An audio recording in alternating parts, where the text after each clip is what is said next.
நம்முடைய பிதாவாகிய தேவனாலும் நம்முடைய இரட்சகராகிய இயேசு கிறிஸ்துவினாலும் உங்களுக்கு கிருபையும் சமாதானமும் உண்டாவதாக.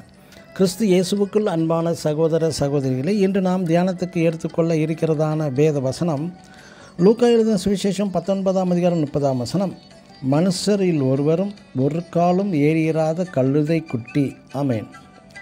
எருசலேமில் அநேக குதிரைகளும் ஹாஃப் பிரீட் கழுதைகளும் உண்டு. அதில் பழக்கப்பட்ட மிருகங்கள் இருந்தும் நம் இரட்சகராகிய இயேசு கிறிஸ்து இருவழி சந்தையில் கட்டப்பட்ட ஒருவருக்குமே அடங்காத யாவராலும் புறக்கணிக்கப்பட்ட அந்த கழுதை குட்டியை தனக்கு வேண்டும் என்கிறார். இந்த கழுதை குட்டியின் உண்மையான எஜமான் இயேசு அல்ல. தனது எஜமானை தவிர வேறு யாரையுமே தனது முதுகில் ஏற்றவும் செய்யாது இந்த கழுதை.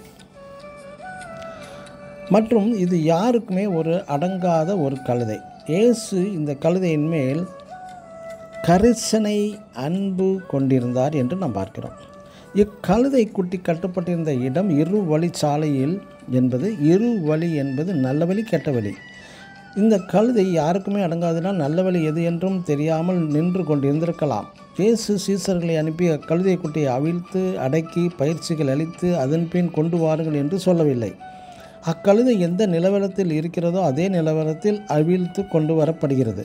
நம் உலக இரட்சகராகிய இயேசுவை தன் முதுகில் ஏற்றியதுமே தனது பழைய நிலவரத்தை முற்றிலும் மறந்துவிட்டு கழுதை வழிநடுகளும் வரவேற்பை பார்த்து, எனக்கா ஜனங்கள் இப்படி ஓலைகளையும் வஸ்திரங்களையும் மரக்கலைகளையும் விரித்து ஆர்ப்பரித்து வரவேற்பை பார்த்து கழுதைக்கு ஒன்றுமே புரியாமல் வியந்து பார்த்திருக்கக்கூடும். பிரியமான தேவனுடைய பிள்ளைகளே, இதோ நான் சகலத்தையும் புதிதாக்குகிறேன் என்று சொன்னது போல கர்த்தர் உங்களையும் மாற்ற விரும்புகிறார். நீங்கள் கர்த்தராகிய இயேசுவை தன் சொந்த இரட்சகராக ஏற்றுக்கொண்டு அவர் உங்களில் வாசம் செய்தால் மிக பெரிய ஆசீர்வாதம்.